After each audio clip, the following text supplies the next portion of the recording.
Educação à distância, mudando realidades.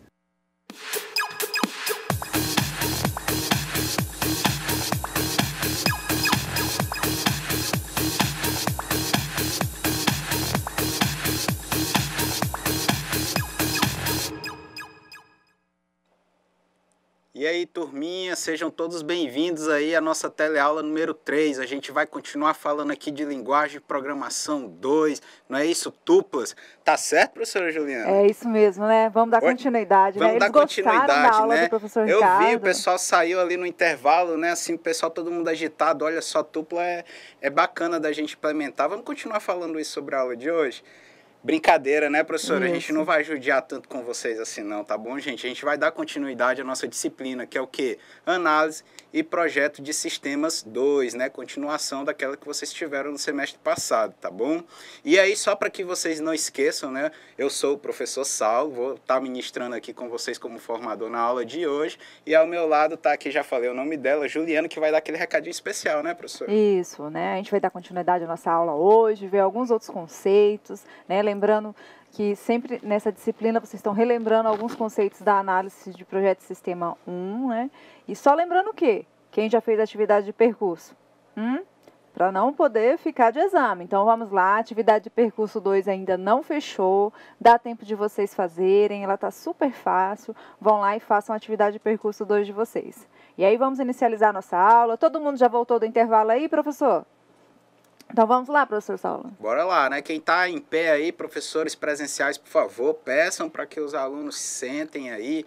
Quem está sentado aí, ó, dá aquela, né, cotovelada assim de leve, só para o colega poder acordar, para que ele possa aí acompanhar a nossa teleaula de hoje, que a gente vai conhecer agora os assuntos, né? O que a gente vai estar abordando aqui hoje, gente. Olha só. Caracterização e aplicação de metodologias e ferramentas de modelagem de sistemas orientados a objeto, UML e seus diagramas, né? Olha só a orientação a objetos aparecendo aqui. Eu acho que isso aqui o pessoal já enjoou de ver no curso, não é isso? Curso de técnico em informática para a internet. Nós vamos programar, né? Vocês já viram aí algumas programações estruturadas, mas com certeza vocês estão aí focados em orientações, em programação orientada a objeto. Quais são os nossos objetivos, né? Por que a gente tem que estar vendo, conhecendo o assunto dessa teleaula de hoje, gente? Olha só, para compreender como um projeto de software pode ser representado como um conjunto de objetos, tá? Conhecer as atividades do processo de sistemas orientados a objetos e conhecer a representação desses modelos na linguagem de modelagem unificada, que é a nossa UML, tá, gente? Aí tá a palavrinha em inglês. É que se eu falar o inglês aqui, a professora Grace e a professora Elisângela vão me dar aqui um puxão de orelha, né? Exatamente, hein? Então a gente vai aqui abrir um pequeno parênteses, tá, gente? Em relação a desenvolvimento de software. Mas que tipo de desenvolvimento é esse? Que tipo de software? É aquele orientado a objetos, tá, gente? Então a gente vai abrir esse pequeno parênteses para que a gente possa trazer alguns conceitos, para que a gente possa estar situando o que é isso, que abordagem é essa que a gente tem que tomar a partir da construção de um software orientado a objeto, tá? Então, gente, olha só, a orientação a objeto pode ser vista como a abordagem de modelagem e desenvolvimento que facilita a construção de sistemas complexos a partir de componentes individuais, tá bom, gente? Então você tem o quê? Um grande sistema complexo, como o próprio nome, como a definição aqui na tela aí de vocês está falando. E aí você vai o quê? Você vai dividir isso em componentes individuais, tá? A partir dessa divisão é que você vai iniciar a construção de todo esse sistema. Já explico mais sobre orientação a objeto para vocês, tá, gente? Pega a caneta e anota aí, ó. O desenvolvimento orientado a objeto é a técnica de construção de software na forma de uma coleção estruturada de implementação de tipos abstratos de dados, né? Meu Deus do céu, professor, o que é isso? Abstração de dados, implementação, coleção estruturada. Como é que a gente falou que é orientado a objeto e está estruturado? Gente, tudo segue uma lógica dentro do meu programa, tá bom? Então, antigamente, quando a gente começou a fazer programação, lá no início mesmo, quem fazia a programação eram os construtores da parte física, do hardware. Ele que programava para quê? Para que um sistema rodasse naquela plataforma, naquele equipamento lá. Depois a gente teve lá as programações estruturadas, tá? Então o que que acontece? Você se desliga um pouco dessa parte do hardware, existe uma programação só para controlar o hardware e você se preocupava com a programação do seu equipamento. No entanto, eu tinha que pensar no equipamento como um todo. Tá? Eu não podia pensar em funcionalidades. Então eu ia estruturando, eu começava, dividia, tinha uma casa de 3 pisos para fazer, por exemplo. Então eu dividia isso, primeiro, segundo e terceiro piso. Tá? E aí eu ia seguindo uma ordem estruturada, uma ordem lógica. Então, para mim poder construir uma casa de 3 pisos, eu tenho que iniciar por onde, gente? Eu não posso iniciar pelo último piso. Né? Então eu tenho que iniciar lá pelo pavimento térreo. Depois eu vou construir o segundo pavimento, para por fim seguir construir o terceiro. A orientação a objetos já é um pouco diferente, porque eu posso construir elementos sem ter que construir aquela base primeiro. Na engenharia é um pouco complicado a gente ilustrar isso, mas eu vou dar um exemplo para vocês. Só finalizar aqui a questão dessa questão de essa parte de conceitos, tá, gente? Ó, a orientação a objetos é uma forma de organizar o software como uma coleção de objetos discretos que incorporam estrutura de dados e comportamentos, tá? Então, deixa eu ver aqui se eu consigo trazer para vocês como que as coisas eram antes, tá? No processo de desenvolvimento de software, quando a gente não usa orientação a objetos. Então, eu tenho uma grande massa de dados e aí todos os meus métodos, eles vão fazer o quê? Eles vão fazer um link, eles vão fazer buscas nessa grande massa de dados. Na orientação a objeto, o que que eu pego? Eu pego esses dados e vou dividir pelos meus objetos. E aí os meus métodos, eles vão estar sempre ligados somente àquele objeto, sendo que eu posso ligar objetos a outros, né? Seria bom a gente tentar desenhar aqui na tela para que a gente possa ter uma demonstração disso, gente. Só um minutinho.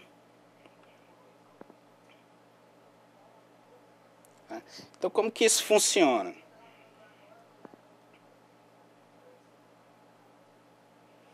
Olha só, eu tinha aqui, ó, uma grande base de dados, tá? Que eu chamava de dados gerais. Vou colocar aqui assim, dados gerais. E aí, ó, eu ia implementando meus métodos. Aqui, gente, ó, era o meu método do que eu precisava fazer lá na tela inicial do meu sistema. Aqui na tela de cadastro, digamos seja um cadastro de registro escolar, tá? Aqui, ó, as notas, disciplinas, turmas, então eu tinha métodos, tá? Todos esses métodos iam buscar os meus dados onde? Aqui dentro dessa base geral. A orientação a objetos, tá, gente? Isso aqui é não orientado a objetos, tá? Não orientado a objetos. Na orientação a objetos, o que que eu separo, gente? Eu separo esses dados, vou separar dados aqui por objetos. Então, em vez de ter dados gerais, eu tenho dados por objetos. E aí, gente, se eu quero fazer só lá a minha página inicial, eu vou ter um método exclusivo aqui para essa página inicial. E aí esse método, gente, ele vai buscar informações só aqui, ó, nos dados do meu objeto. Ele não vai precisar pegar todos os dados gerais. Vou criar lá a tela de cadastro, ó. Opa, vou criar aqui mais dados de objeto. Tem um objeto novo. Tela inicial. Aí eu vou criar mais métodos. Né? Então eu posso criar aqui um método, outro método que vai buscar onde? Vai buscar as informações aqui, ó, na base de dados desse meu objeto. E um objeto pode se relacionar com outro, tá, gente? Isso aqui na orientação de objetos. Então, para me fazer a minha tela de cadastro, que seria essa parte aqui, ó, eu posso construir ela independentemente de eu ter a minha tela inicial. Tá bom, gente? Então, o conceito é esse de orientação a objetos. Imagina só, você tem lá a gente está aqui no Instituto Federal. A gente tem vários cursos disponíveis, né? A gente oferta computação gráfica, finanças, informática para a internet. Imagina que a gente coloca todos os alunos em uma sala só. Aí chega alguém para falar com os alunos só de informática da internet. Quando não se era orientado a objeto, o que fazia? Você queria dar uma informação só para os alunos de informática e internet, você tinha que passar o quê? De pessoa em pessoa para poder saber se aquele usuário lá, se aquele aluno era do curso de informática para a internet, porque estava todo mundo num ambiente só, aquela sala vasta, 600 alunos, né? Vamos supor. Quando a gente trabalha com orientação a objetos, o que a gente faz? A gente vai pegar cada turma dessa e colocar em uma sala de aula separada. Não é isso? Então, vocês que são do curso de informática para a internet, eu acredito que não tem ninguém aí que é do curso de finanças que está assistindo essa aula agora. Não é isso? Então, o que é isso, gente? Eu estou separando. Então, se eu preciso chamar alguém do curso de informática para a internet, opa, eu já vou direto naquela sala. Tá? Então, o conceito, não sei se ficou bem claro, eu espero que sim, o conceito de orientação a objeto é praticamente esse, tá, gente? E é muito importante para a programação e principalmente para o desenvolvimento de sistemas.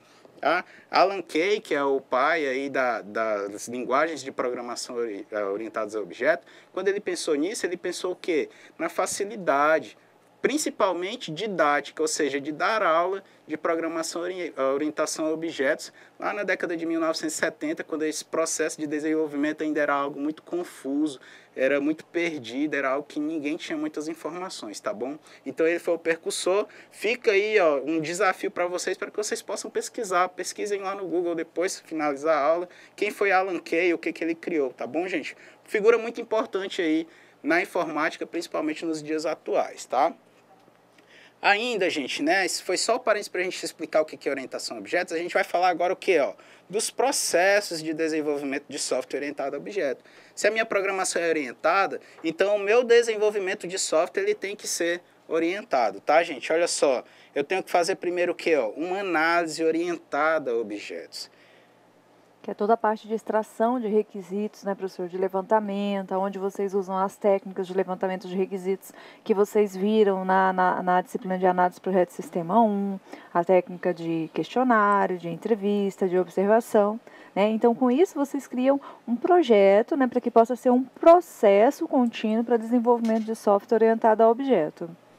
Depois a gente vai ver quais são as facilidades, tá, gente? Olha só, concentra-se no desenvolvimento de um modelo orientado a objetos do domínio da aplicação.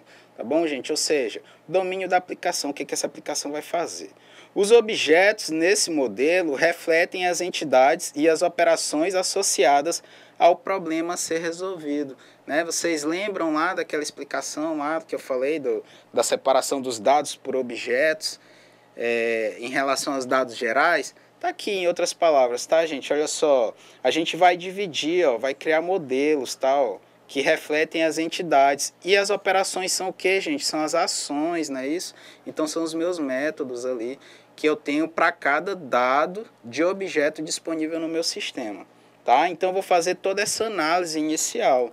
Depois que eu faço a análise, gente, de praxe, não diferente dos outros modelos de processo, eu vou fazer o quê? Eu vou projetar, não é isso? A gente já falou bastante de projeto aqui. Concentra-se no desenvolvimento de um modelo orientado a objetos de um sistema de software para implementar os requisitos identificados, tá, gente? Os objetos em um projeto orientado a objetos estão relacionados sempre o quê, ó? A solução do meu problema, tá? Então eles vão se relacionar, os objetos eles se relacionam um com o outro, tá? Eles podem se relacionar e eles vão estar o que relacionados sempre ao meu problema maior, que é resolver o problema do meu cliente, não é isso? Atender aos requisitos levantados. E aí, lembrando, né, professor, que eu só consigo fazer o projeto orientado a objeto após a análise orientada a objeto. Né? Porque eu preciso saber quem são os meus requisitos, né? Identificar eles para que eu possa o quê? Implementar, como o professor está falando ali. Isso. E a gente identifica quais são esses objetos, não é isso? Para que a gente possa estar trabalhando com os dados. E o que é legal da orientação a objeto é justamente aquilo que eu tentei passar para vocês. Você consegue dividir, você consegue separar para poder fazer abstração. Eu gosto muito do conceito de abstração da informática, né? Vamos abstrair, vamos focar apenas naquele objeto, né? Isso, qual é o comportamento dele e quais são os relacionamentos que ele tem com os outros objetos, tá? Então a gente tenta ao máximo, de forma bem mais simples possível, trazer tudo o que acontece aqui no mundo real e tentar implementar isso dentro de um sistema, de um computador, tá? Através do quê? Da orientação a objetos. É a forma mais prática que a gente tem hoje para fazer isso. Pode ser que surja uma nova amanhã, não é isso? Mas aí a gente tem que viver para poder ver acontecer. Tá bom, gente? E aí depois o que eu vou fazer? Depois que eu analiso, levanto os requisitos, projeto, eu vou fazer a programação, não é isso? Minha programação vai estar sempre orientada ao objeto. Concentra-se em realizar um projeto de software usando uma linguagem de programação orientada a objetos, tal como Java, né? O exemplo que a gente trouxe aqui. Mas a gente tem várias outras linguagens. A gente tem C++, né? Inclusive C++, ela é um aprimoramento da linguagem C e ela é uma das primeiras linguagens ali orientadas a objeto, tá? Então, é muito importante você, aluno de informática para a internet, vocês estão estudando Python agora, não é isso? Python também é uma linguagem que você pode utilizar ela tanto orientada a objetos como estruturada, tá? Você consegue fazer isso, mas ela é mais para orientação a objetos. Então, ela é um exemplo aqui dessa linguagem, dessa programação orientada a objetos, tá? Mas o C++ aí, ó, gente, vocês finalizando o curso aí de Python, quer dar uma melhorada, né? Quer construir aí uma base mais sólida de conhecimento em relação à orientação a objetos, dá uma estudada em C++, tá bom? É mais conceitual, muito difícil alguém programar hoje em C++, realmente Java e Python que está aí dominando pela facilidade de implementação, principalmente o Python, tá, gente? Uma linguagem de programação orientada a objetos fornece construções que definem classes de objetos, não é isso, gente?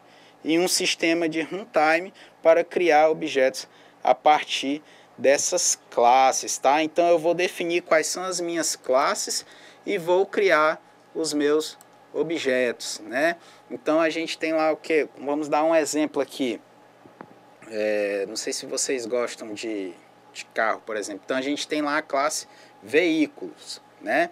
Dentro dessas classes veículos, a gente tem objetos. Que tipo de objetos a gente tem? A gente tem os carros. Aí nós vamos ter carros de marcas diferentes, marcas, né, diferentes, modelos diferentes. Justamente. Né? Então, esses atributos dessa classe carro que vão fazer, que vão ser objetos da minha classe carro, né, que vão diferenciar um carro do outro. Como, por exemplo, um carro sedã, esses atributos, tipo do carro, marca do carro, quantidade de portas desse carro. Então, cada um vai fazer eu identificar separadamente esses carros. Era aí que eu queria chegar, professor. Muito obrigado aí pela contribuição. Então, você tem essa separação das classes, né? A classe veículos, dentro da classe veículos eu vou tirar o carros, que é um objeto, não é isso? Eu posso ter outros objetos dentro dessa classe veículo, né? As motocicletas também não são veículos, os ônibus também não são veículos, mas o que eu fiz? Eu fiz uma abstração, por isso que eu gosto, né? Vou focar em carro. Aí a professora Juliana falou, carros 4 portas, carros sedãs, carros hatches, enfim, tudo sobre aquele objeto, tá? Belezinha, gente? Depois que a gente vai para a programação, olha aí, ó, a gente vai ter aí, enfim, a criação de sistemas orientados a objetos, tá? Os sistemas orientados a objetos são mais fáceis de alterar do que os sistemas desenvolvidos usando outras abordagens, ou seja, não orientados a objetos, tá? Pois os objetos são independentes, aquilo que eu falei, eu consigo criar uma coisa sem ter uma dependência de outra, tá? Vou dar um exemplo bem prático aqui para vocês. Tenho certeza que você aí no seu bolso, se não tiver na mão, eu já digo aqui, professores presenciais, se alguém tiver com esse aparelho aí na mão, já pede para guardar, tá? Vocês devem ter um smartphone, correto? Gente, olha só, para criar um smartphone, a gente tem dois elementos bem básicos. O telefone propriamente dito e o que faz funcionar aquele telefone? A energia, que é através da bateria, tá bom? Aí, como que funciona o desenvolvimento disso se for orientado a objetos? E realmente só que não chega a ser um software, tá? A gente está falando de software, estou dando um outro exemplo aqui para a gente conseguir fixar melhor isso na nossa cabeça. Você não precisa ter dependência da criação da bateria para poder criar o smartphone, tá? Você pode criar as coisas de forma isolada, beleza? Você vai seguir alguns padrões, beleza, para poder encaixar tamanho, essas coisas. Mas, enfim, eu não preciso necessariamente ter que criar uma bateria antes de criar o meu telefone, ou vice-versa, tá bom, gente? Então, você tem que ter, você vai se preocupar só com a criação do seu telefone e em um outro momento você vai se preocupar só com a criação da sua bateria. Ou as coisas podem caminhar juntas de forma concomitante, assim como o nosso curso de informática para a internet. Vocês têm aula no ensino médio e aula na rede pública estadual, municipal, privada, enfim, de ensino, e aula do curso técnico aqui no Instituto Federal. Essas coisas funcionam concomitantemente. Tá? Isso é um exemplo, gente. E outra coisa, por que que os sistemas orientados a objetos são mais legais hoje? Meu telefone deu problema, minha bateria ficou viciada. O que que eu faço, gente? Eu vou lá, vou fazer um reparo só onde? Só na minha bateria. Eu não preciso descartar todo o meu equipamento para poder fazer esse reparo, tá bom, gente? Então, ó, vou numa loja, numa autorizada e peço só para fazer a troca. Então, é independente. Eu consigo ter o quê? Eu consigo ter mais confiança em sistemas orientados a objetos. Eu consigo ter mais facilidade de manutenção. Por quê? Porque eu tiro um componente dele e substituo por outro com os mesmos parâmetros, sem ter prejuízo no funcionamento do meu sistema. Pelo contrário, né? Se a gente está tirando uma bateria viciada, vai colocar outra, eu vou ganhar o que aí? Vou ganhar mais carga, então eu vou ter ganhos em relação a isso. Então, é por isso que a gente faz hoje sistemas orientados a objetos. Tá? É muito difícil você ter aí construção de sistemas estruturados, apesar de que se faz também, tá? Muitos sistemas estruturados, mas isso é uma abordagem bem diferenciada, que funciona mais ali, por exemplo, para redes de computadores, o que já está até mudando, tá? A orientação a objetos está dominando aí realmente toda a parte de desenvolvimento dentro do cenário completo de tecnologia da informação. E aí, gente, ó, a gente vai entrar aqui, ó, no desenvolvimento orientado a objeto propriamente dito, tá? Ó, diz respeito aos procedimentos de concepção do meu sistema, tá, gente? Ou seja, procedimentos de concepção, como que eu vou criar esse meu sistema. Ele corresponde às principais fases do ciclo de vida do software. Vocês lembram quais são as fases? Análise, projeto e implementação, não é isso? Análise, vou querer saber o que eu vou fazer, qual é o meu problema, o meu projeto é como que eu vou resolver esse problema, e a minha programação aqui, ó, nada mais é do que a minha implementação, que aí já é o meu produto, né? Já é a entrega do produto para o cliente, tá bom, gente? Para mim fazer isso, né, para mim desenvolver algum projeto orientado a objetos, gente, a gente segue técnicas. Na verdade, a gente segue hoje uma técnica, não é isso, professora Juliana? Exatamente. Me corrija, por favor. Aí, assim, a gente trouxe para vocês algumas técnicas que contribuíram para que hoje a gente estivesse em modelagem a orientação ao objeto, praticamente, na UML, na linguagem de modelagem unificada. Então, elas contribuíram para que essas técnicas chegassem até lá. Hoje elas não são utilizadas, mas se vocês forem procurar na literatura, vocês vão encontrar. Então, a gente trouxe para vocês conhecerem simplesmente um nome, né, e um pouquinho de como elas funcionavam. Isso mesmo, gente. E a primeira técnica que a gente traz para vocês aqui hoje, ó, é a técnica OMT, certo? Object Modeling Technique. Aí entra o meu inglês que eu já falei, né? Pobrezinha da professora Elisângela deve estar se tremendo todinha para puxar a minha orelha, né? Mas ainda bem que a gente está aqui, ela não consegue puxar essa nossa orelha, né? Mas eu vou fazer o fique com ela também, professora, para poder passar aqui da forma mais correta possível. Gente, ó, a técnica OMT distingue-se pela sua divisão em 4 fases, tá, gente? Como é que isso funcionava? A gente tinha a primeira fase, análise, tá? A segunda fase, projeto do sistema. Vou analisar o sistema como um todo. Depois eu vou dividir o quê? Ó? Vou projetar os objetos, não é isso? Então eu vou ver qual é o meu problema e qual é uma solução completa para esse meu problema. E depois eu vou dividir em objetos, tá? Como que eu posso, através de pequenos objetos, conseguir construir todo aquele sistema, né? De pequenas soluções, construir uma solução maior e única. Para quê? Para implementação ou codificação do meu sistema, tá bom, gente? Então essa era a primeira técnica, que é a OMT. Como principais características ainda sobre essa técnica, tá, gente? Destacam-se a separação clara entre análise e projeto, Tá? Então, eu tinha essa separação entre análise e projeto. A inclusão de todos os conceitos da orientação ao objeto e de alguns específicos dos métodos, tá?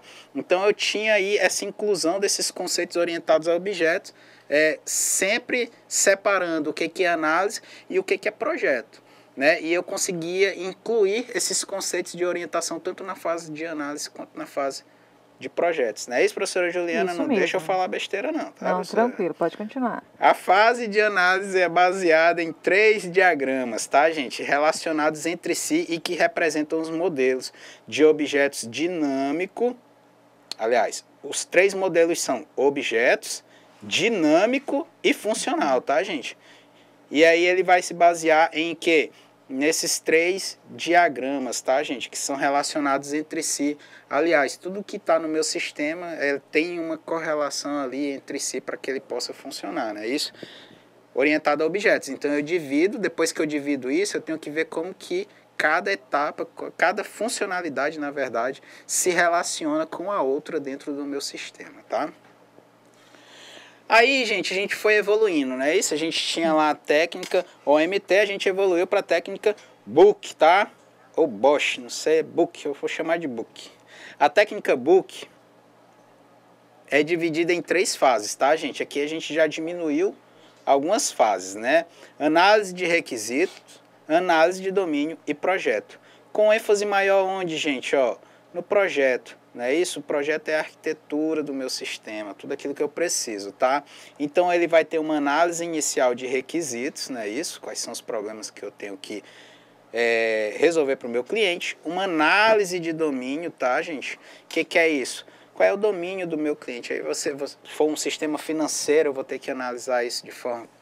toda a parte financeira. Se for um sistema de logística, por exemplo, eu tenho que ter essa análise desse domínio aqui, do que é a logística, como que isso funciona, analisar como que a empresa também funciona, como que os processos de trabalho mesmo, não estou falando do sistema não, estou falando como que o empregado trabalha dentro daquela empresa, tá? Então, se a gente fosse analisar os domínios aqui do Instituto Federal, como que são feitas as aulas, como que é uma aula EAD, como que a gente precisa para ter essa aula, né? Então, a gente tem que fazer esse domínio, esse estudo de domínio no caso, tá? E aí, gente, ó, os diagramas seguintes são providos de classes, de transição de estados, ou seja, que tem o meu diagrama de estados, eu tenho de objetos, eu tenho temporais, de módulos e de processos, tá? Então, eu criava diagramas para tudo isso. Classes, transação de estado, objetos, temporais, de módulos e de processos, tá, gente? Isso aqui também foi evoluindo, né? A professora Juliana já falou, na verdade, a última técnica que a gente tem disponível hoje, o que ela faz? Ela reuniu o que há de melhor em 3 dessas técnicas aqui e juntou tudo isso para quê? Formar uma única técnica que é o que a gente está utilizando hoje, tá? Aí, gente, ó, eu vou para a técnica Code, ou Yordle, tá? Gente, ó, essa técnica, ela utiliza um modelo único para todas as fases, o que torna mais simples e compreensível o desenvolvimento, tá? Então, eu construía algo único para todas as fases de análise, de projeto e de implementação, tá? A literatura diz que é algo mais simples e compreensível. Só é algo simples e compreensível, acredito eu, tá? Aqui já é o professor Saulo, para algum sistema de baixa complexidade, tá? Algo que for maior complexidade, se você trazer isso de uma forma única, você tem que ter um grau de maturidade, um conhecimento de tudo aquilo que você está fazendo, bem mais aguçado, bem mais elevado, para que você possa realmente ter uma compreensão melhor de cada caso desse. O que acontece? Eu estou juntando tudo isso, aquela abstração que eu falei, ela é diminuída, né? Então, se ela é diminuída, eu vou ter menos detalhes daquilo que eu preciso fazer, tá? Então, se eu vou ter menos detalhes, eu tenho que ser o quê? Eu tenho que ser o bambambam, né? Eu tenho que ser muito bom naquilo que eu estou propondo fazer, tá? Aí já é o professor Saulo, tá, gente? Olha, aí eu tenho aqui, ó, a técnica de Schaller ou Mellor.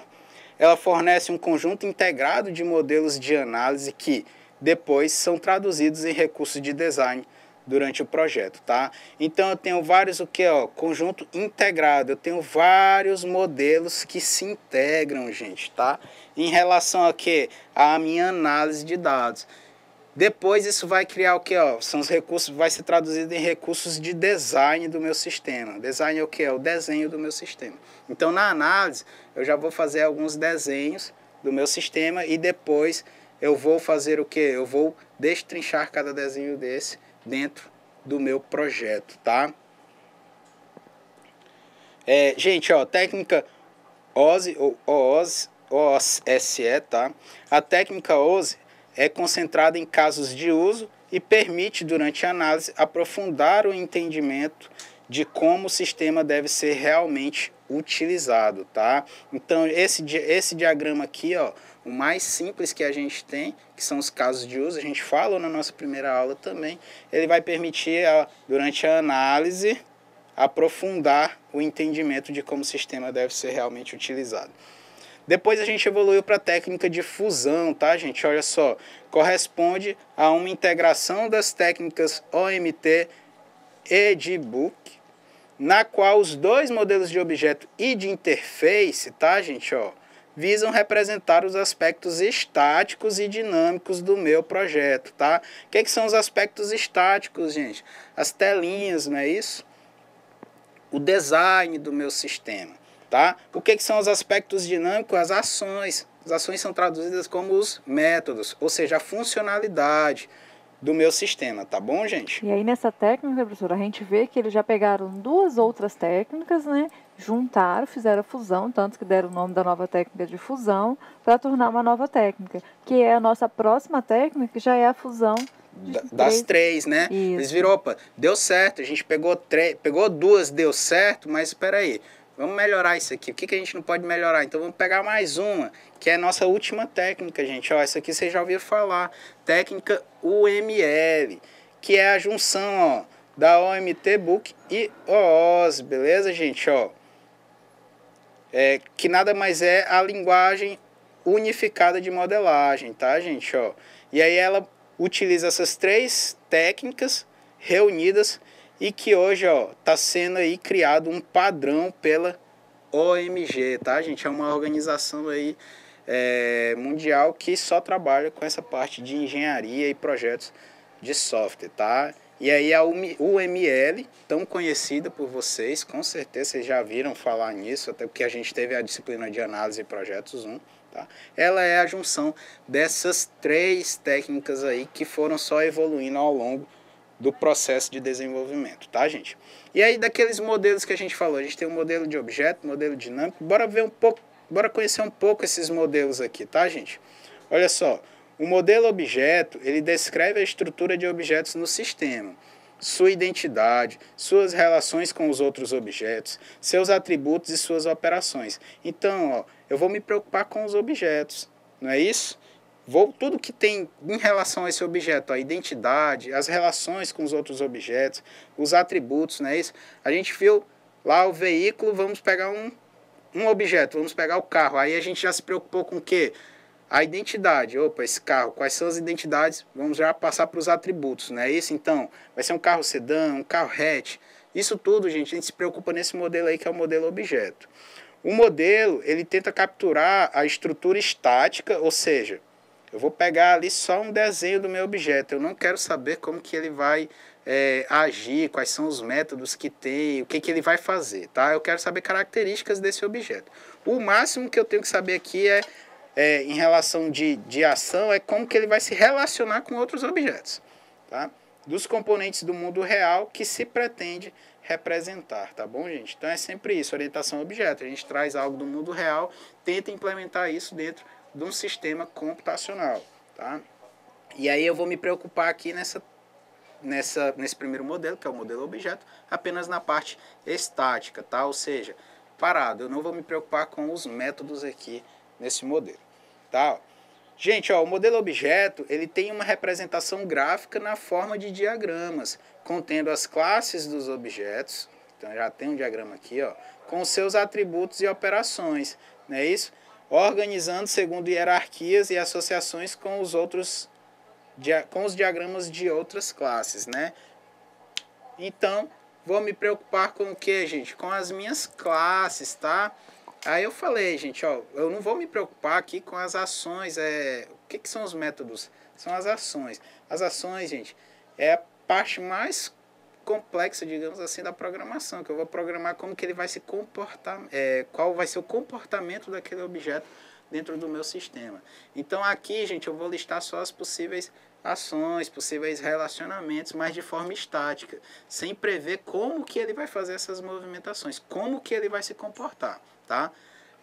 Isso aí eu vou me preocupar em um outro modelo que a gente vai explicar aqui mais para frente. Aí a gente entra no modelo dinâmico, tá, gente? Modelo de objetos, então nós vamos entrar no modelo dinâmico. Ó, ele descreve os aspectos do sistema que dizem respeito ao tempo e à sequência de eventos, ou seja, as operações, tá? Ó.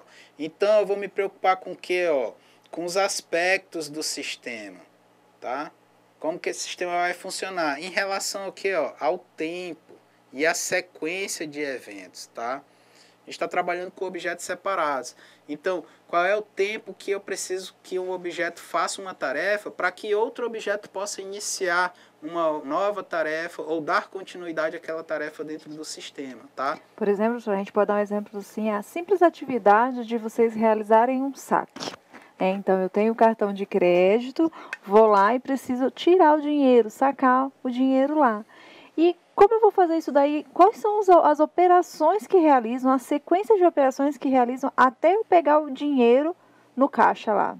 São várias atividades, né, professor? São várias operações. Desde vocês colocarem o cartão, o sistema reconhecer aquele cartão, que o cartão pertence àquele banco, né? Vocês digitarem a senha, o sistema conferir a senha, né? Verificar o valor do saldo, se tem, o que vocês querem sacar. Todos esses daí são os processos de operação até retirar o dinheiro. Então, na modelagem dinâmica, trabalho isso daí.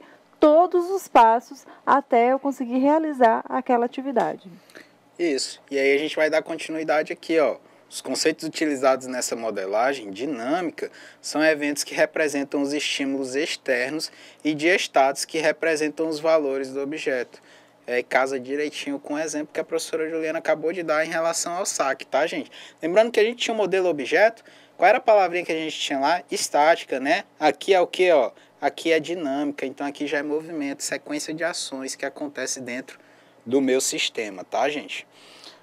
Ó, a representação gráfica desse modelo dinâmico é um diagrama de estados, que representa os estados e a sequência de eventos permitidos no sistema para uma classe de objetos, tá, gente? Então, o sistema de classes, a gente não tem uma ideia mais ou menos de como que funciona o nosso sistema. A gente tem uma ideia do que precisa para funcionar, né? Agora, o diagrama de sequência ou diagrama de estado, aí ele já te dá uma ideia realmente de como que vai funcionar cada comportamento dos objetos dentro do meu sistema, tá?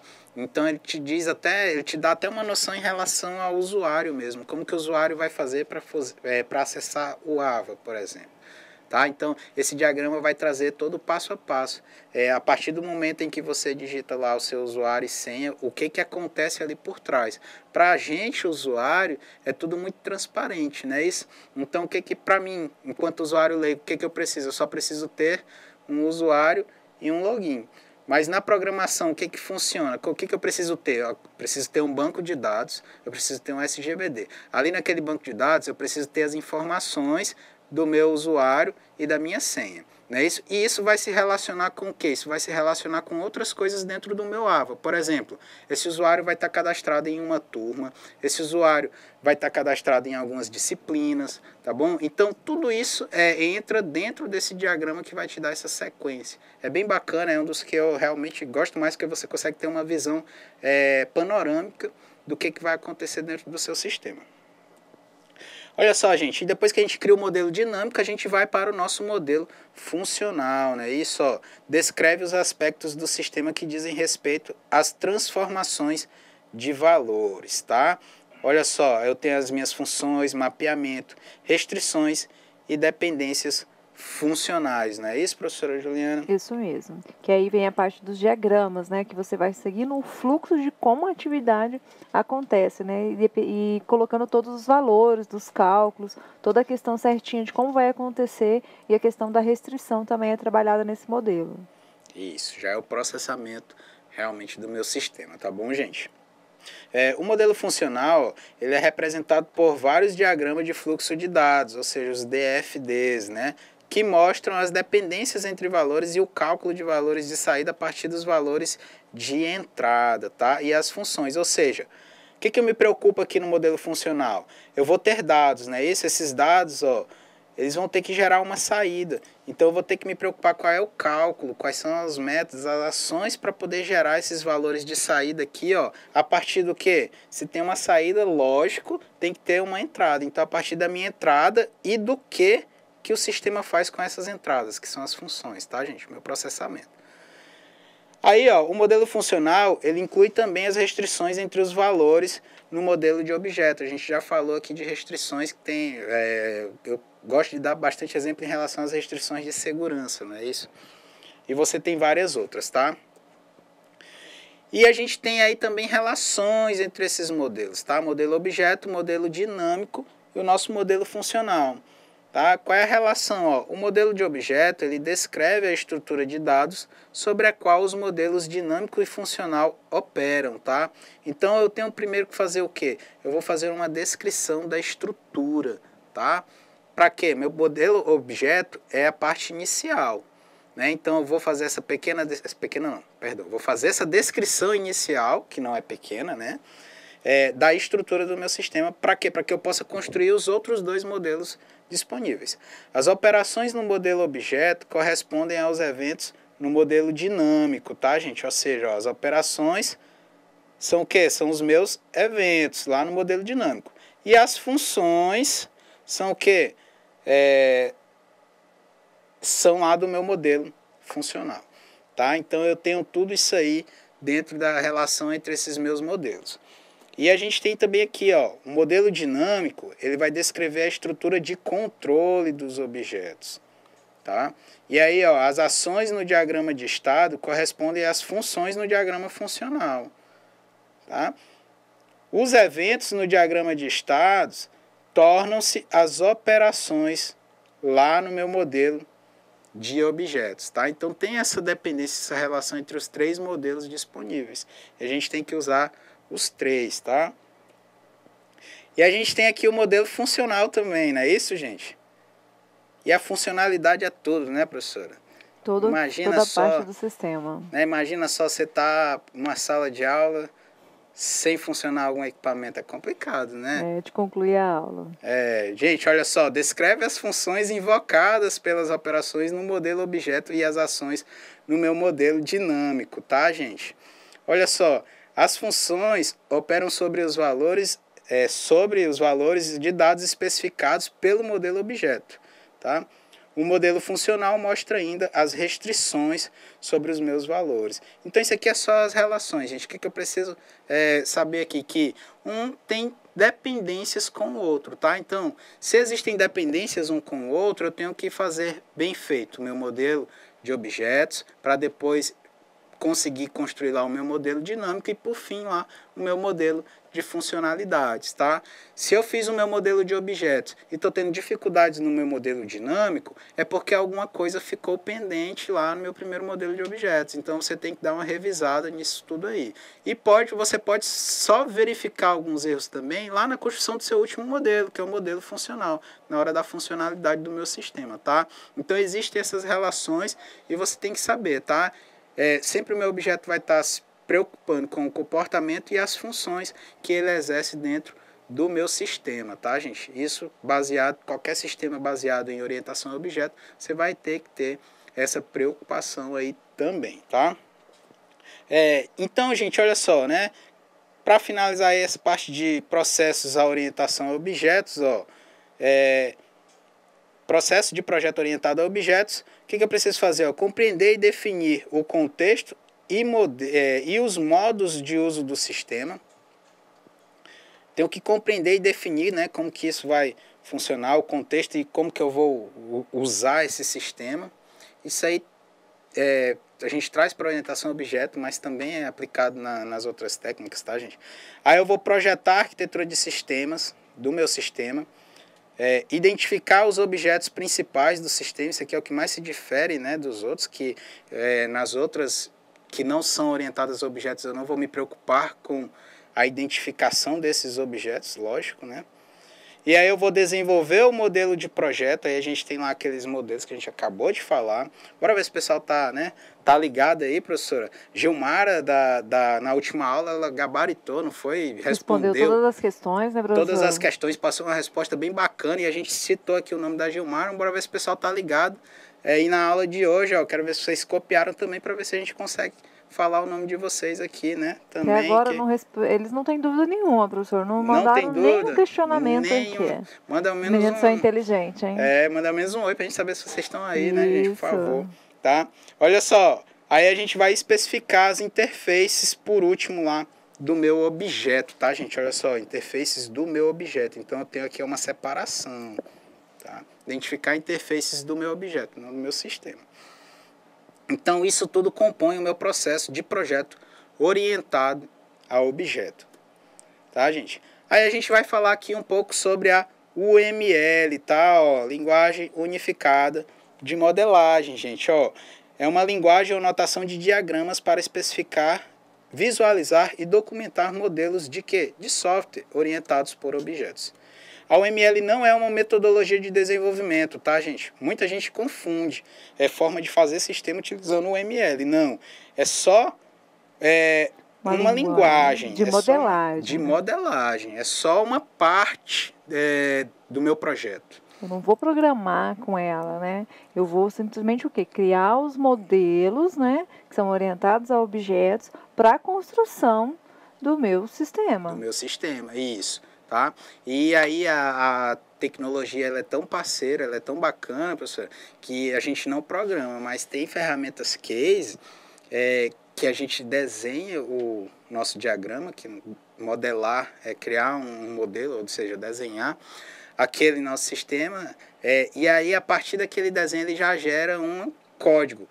Que pode ser aperfeiçoado, então é uma ideia de código, tá? Exatamente. Então você tem ferramentas case que te dão isso. Exatamente, por exemplo, como o diagrama de classe. Você pode criar o diagrama de classe e aí você converte ele e ele já vai criar o seu início do código. Lógico que ele não vai criar as funções para você, mas vai criar, por exemplo, criei uma classe aluno com 10 atributos. Ele já vai criar essa classe no código para você, definindo os atributos, né, o tipo de variável que é cada um dele, né, os métodos que você criou para aquela classe lá.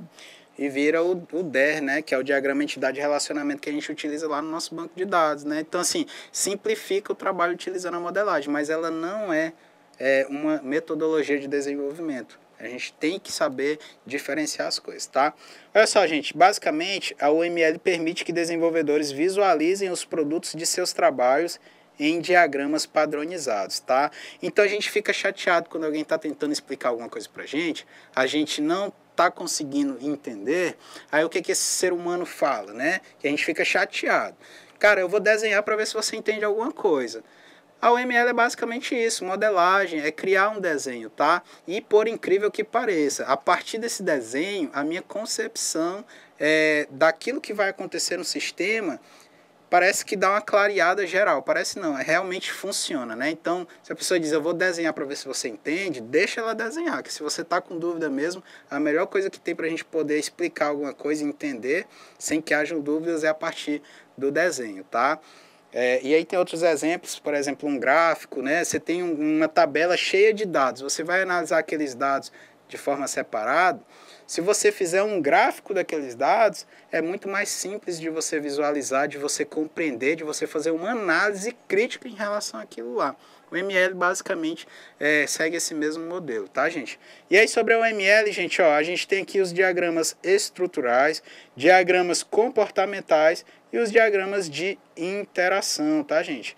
Quais são esses, ó? Aqui na coluna dos diagramas estruturais, ó, diagrama de classes, diagrama de objetos, diagrama de componentes, diagrama de instalação, diagrama de pacotes diagrama de estruturas, tá?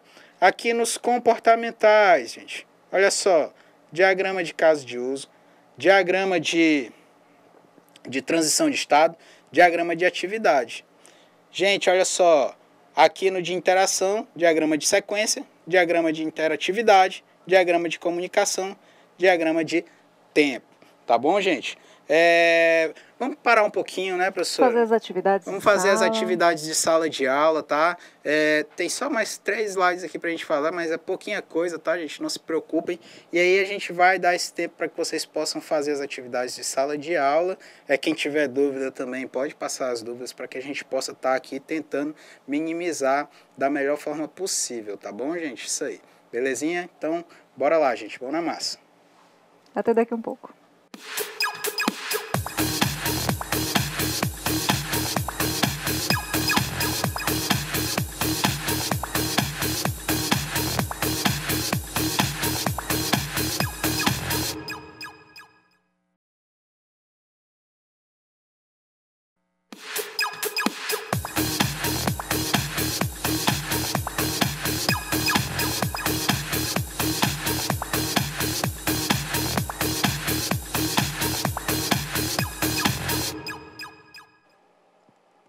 E aí, turminha, vocês conseguiram realizar a nossa atividade proposta hoje de fixação de conhecimento?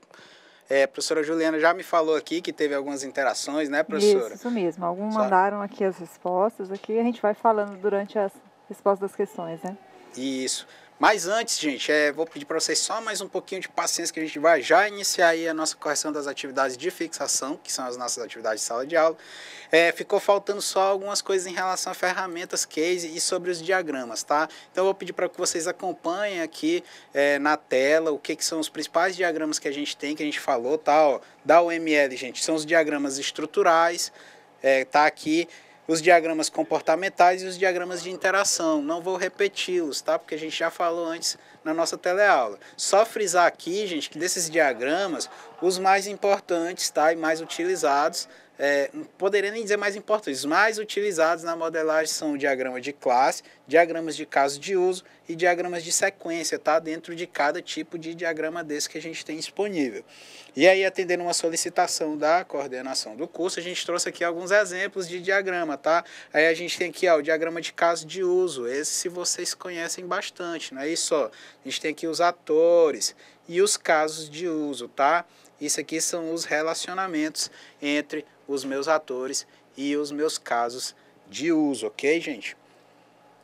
Um exemplo de diagrama de classes, olha só as minhas classes, né? Ó, eu tenho aqui minha classe cliente, dentro das minhas classes eu vou ter os meus atributos, que é o nome, telefone, endereço, aí entra lá os tipos de variáveis que a gente tem, né? Lá que o professor Clayton traz para vocês, né? Tipo char aqui, ou string, tá?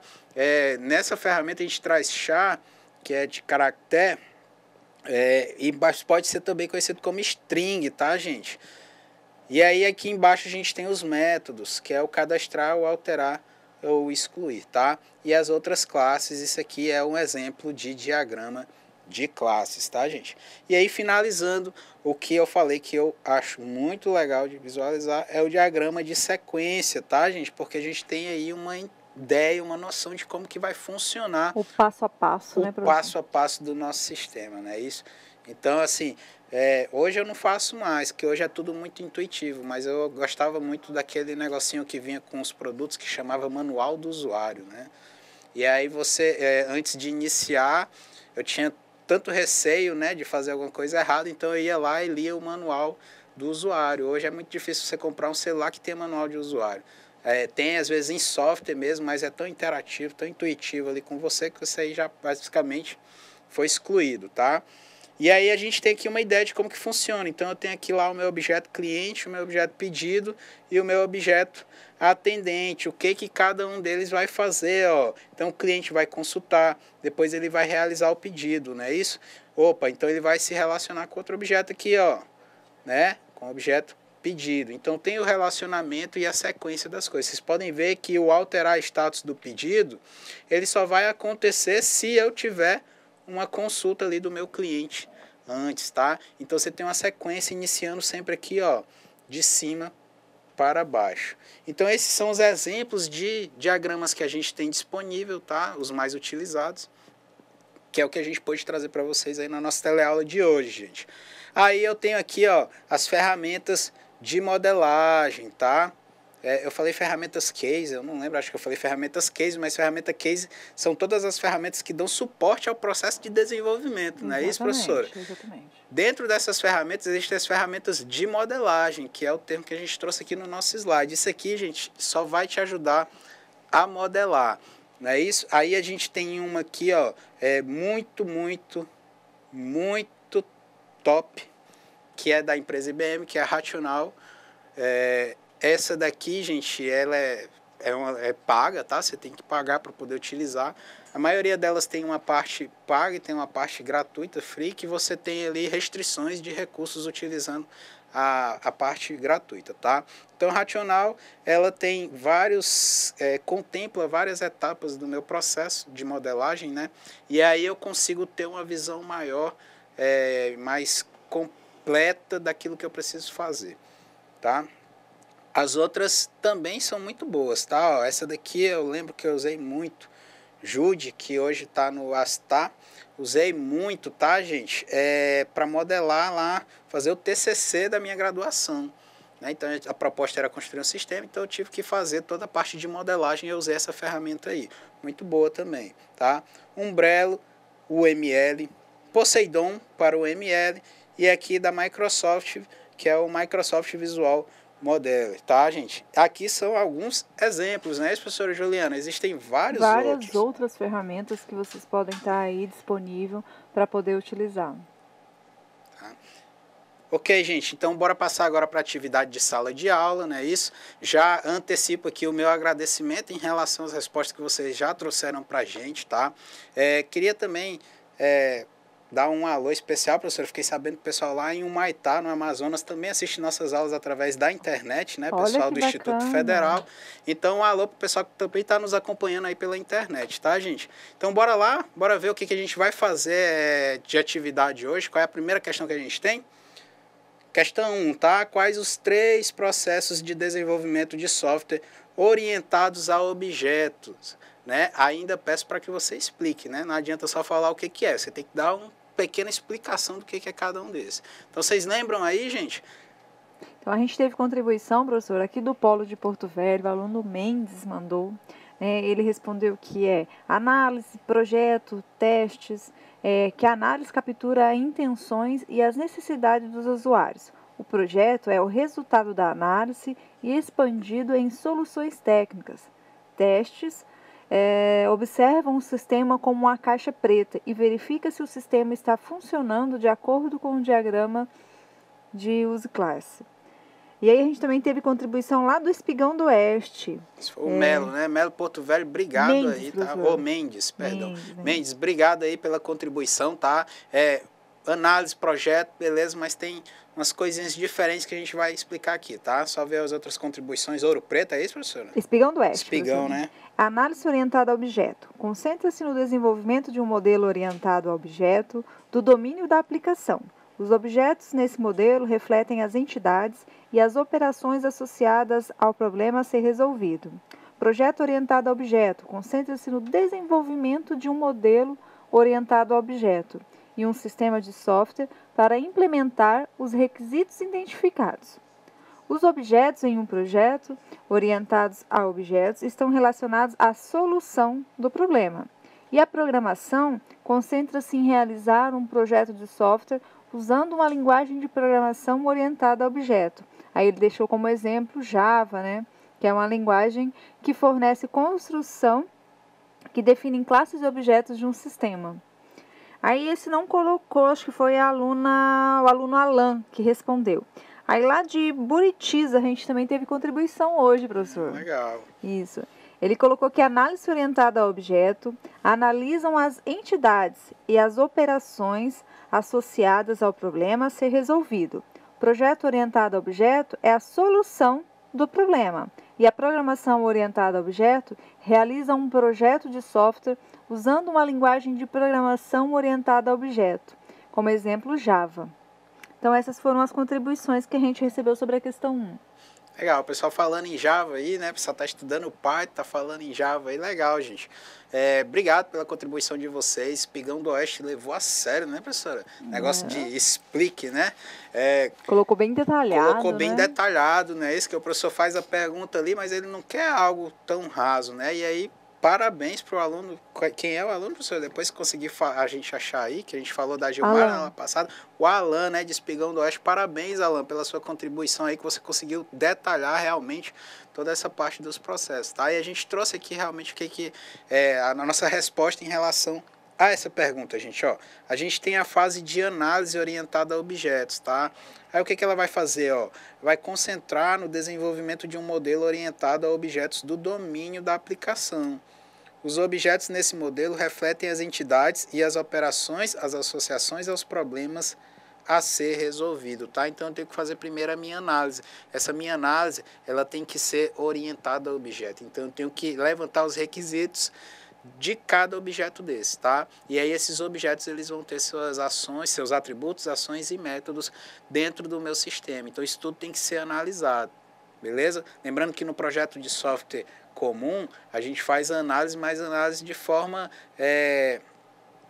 como é que eu posso dizer, mais simples. A gente não foca na questão dos objetos. Como a gente vai fazer um programa orientado a objetos, então a gente tem que fazer a análise orientada a objetos. Cada objeto no meu sistema vai sofrer uma análise individual, tá? Em outras palavras, é isso. Aí a gente tem aqui, ó, o projeto orientado a objeto. Aí eu vou fazer o que, gente? Ó, eu vou me concentrar no desenvolvimento de um modelo orientado a objetos, de um sistema de software para implementar os requisitos identificados.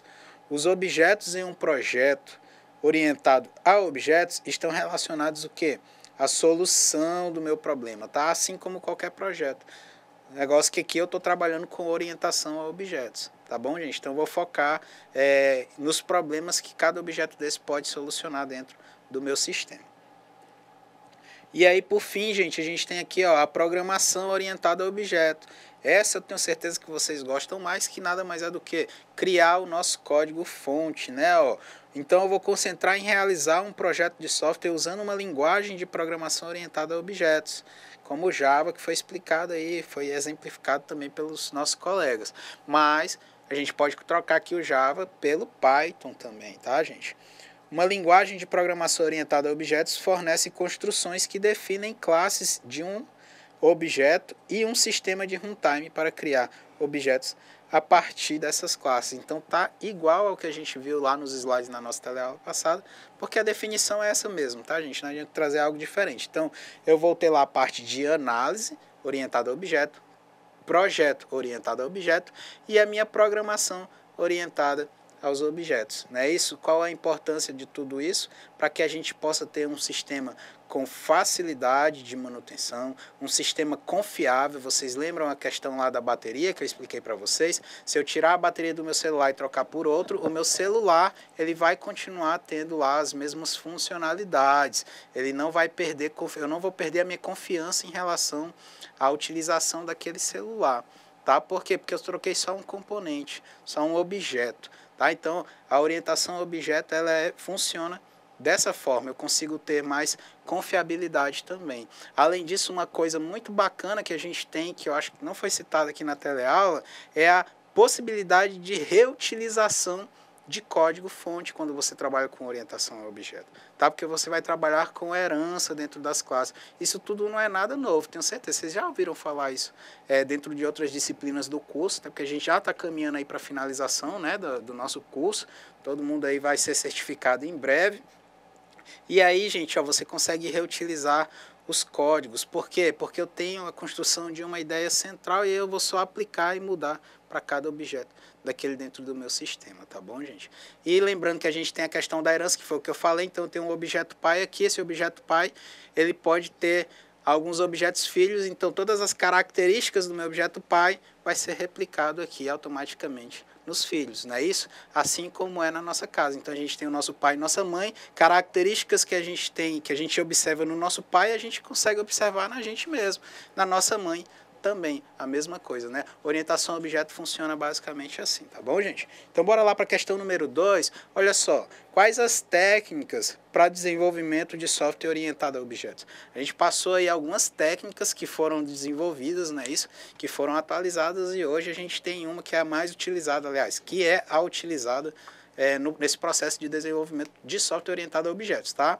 Quais são, hein? Então, a Camille, lá do Espigão do Oeste, depois a Marcela, lá de Buritis, todos os dois colocaram as nossas 7 técnicas que estavam nos slides lá, incluindo a técnica da UML também, professor. Da UML, né? É isso aí, gente, não tem segredo, né?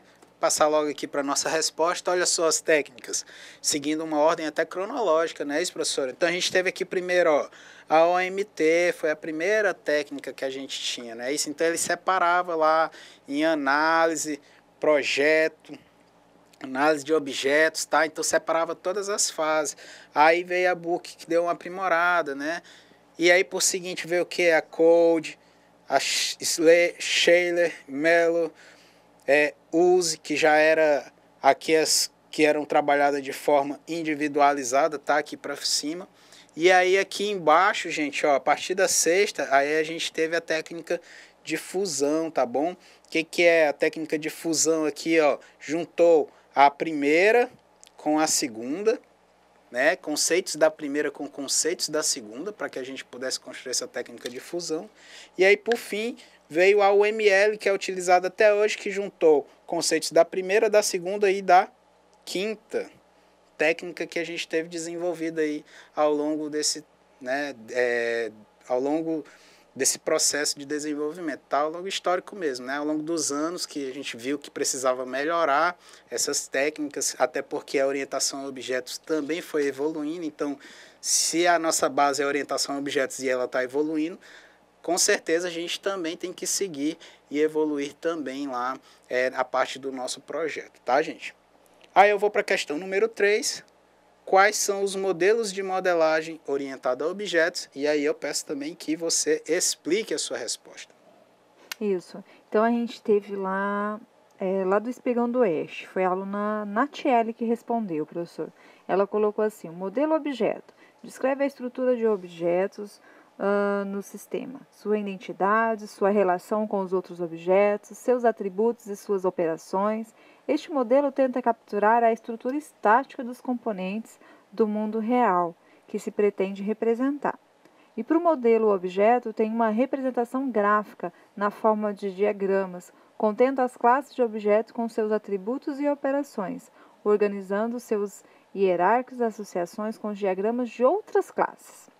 No modelo dinâmico, ele descreve os aspectos do sistema que dizem respeito ao tempo e à sequência de eventos. Conceitos utilizados nessa modelagem são eventos que representam os estímulos externos. E para o modelo funcional, descreve os aspectos do sistema que dizem respeito às transformações dos valores, como funções, mapeamentos, restrições e dependências. É uma resposta bem extensa da Natiele.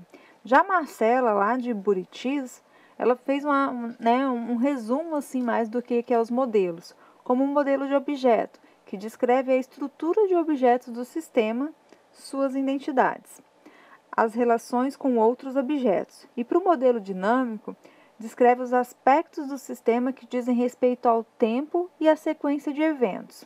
E já para o modelo funcional, descreve os aspectos do sistema que dizem respeito às transformações dos valores. Então, a Marcela fez mais um resumo do que é cada modelo. Trouxe uma explicação sucinta aí, Natiele, Marcela, não é isso? Exato. Obrigado pela participação de vocês. Vocês conseguiram trazer aí, né?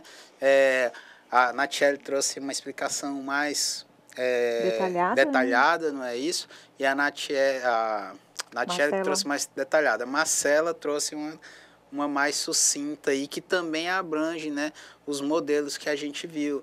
E é isso aí mesmo, né, gente? Quais são os modelos? Quem não fez a atividade, né? Nota aí, gente. Isso aí pode ser importante para vocês. Aliás, isso aí é importante para vocês.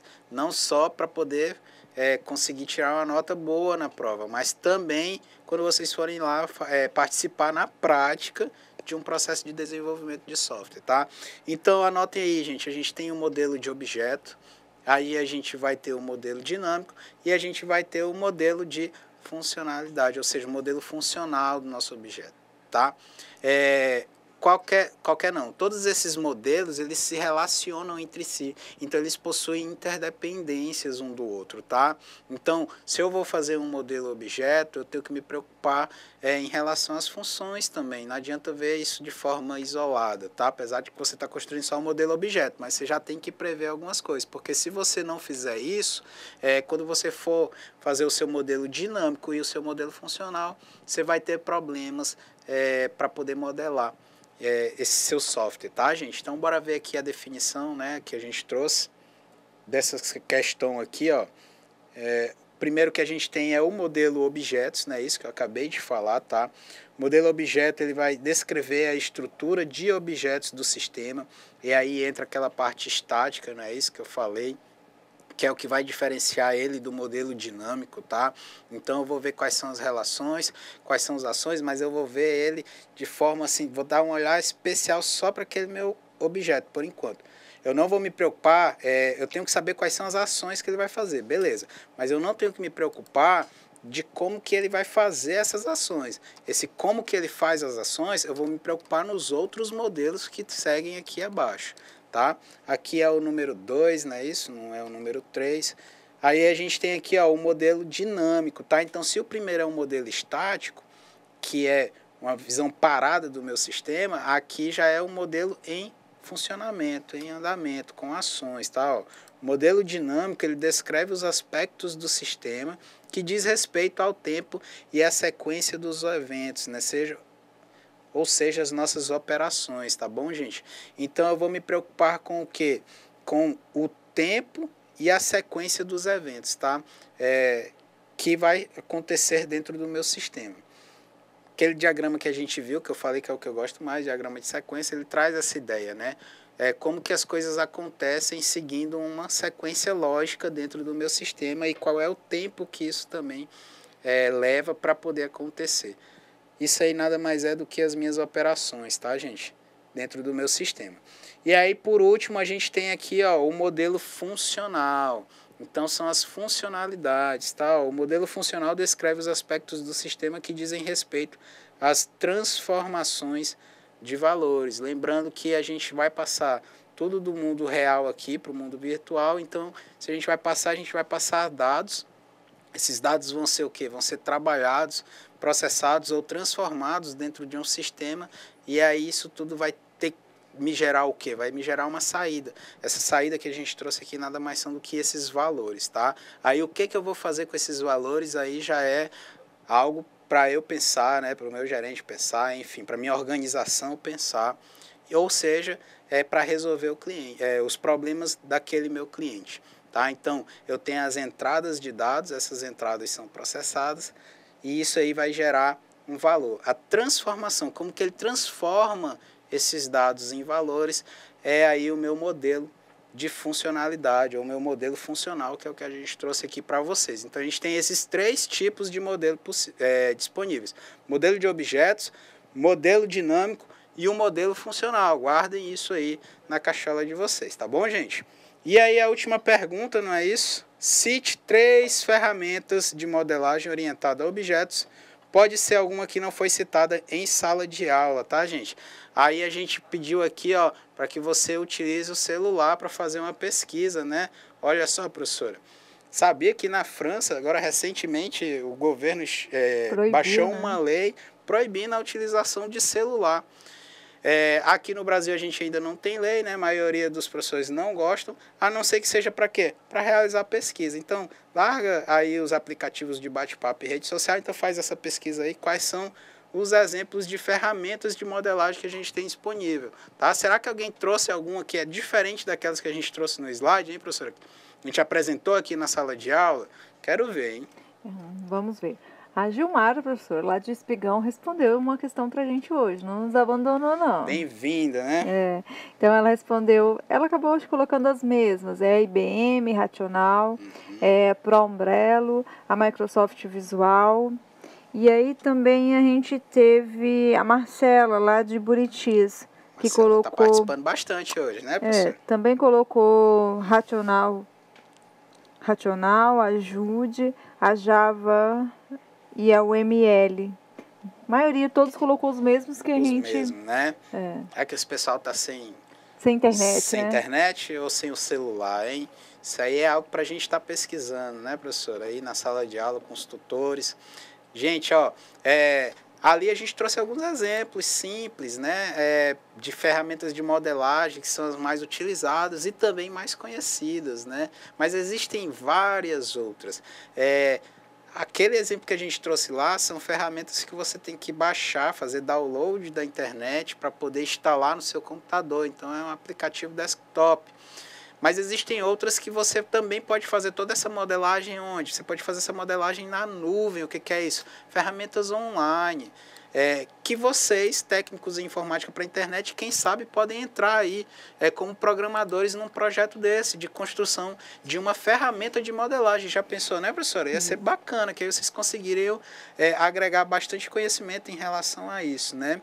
Eu espero realmente que vocês possam aplicar no mercado de trabalho tudo que a gente está passando aqui, não só eu, a professora Juliana, como também os outros professores que puderam acompanhar vocês ao longo desse curso, né, de técnica informática para a internet.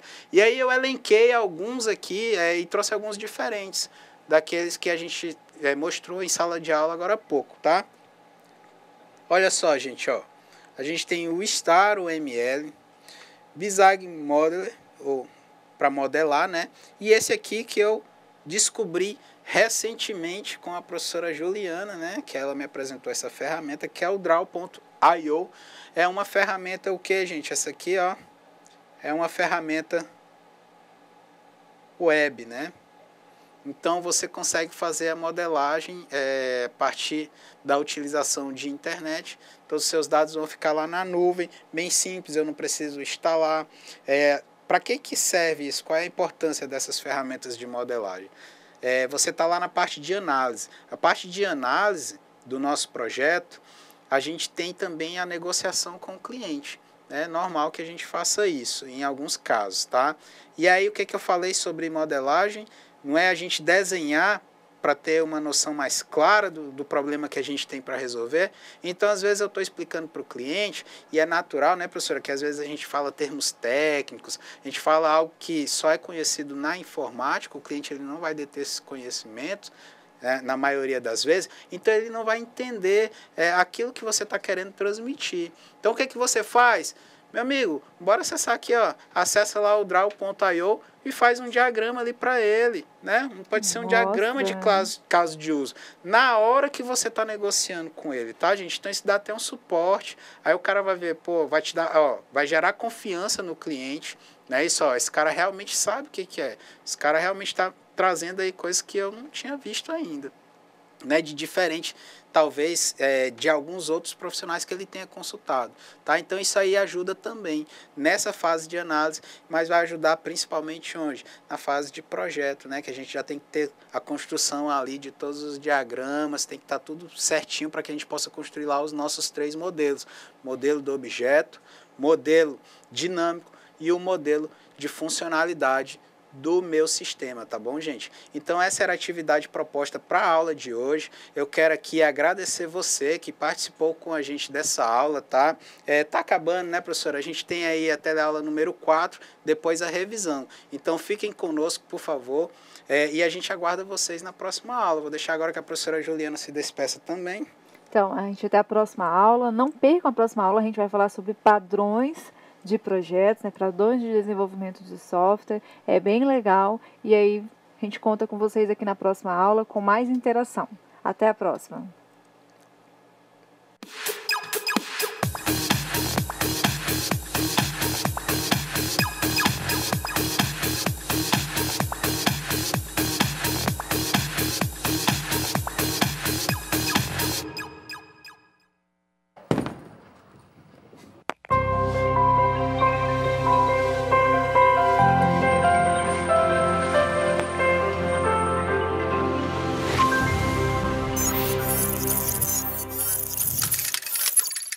Educação à distância, mudando realidades.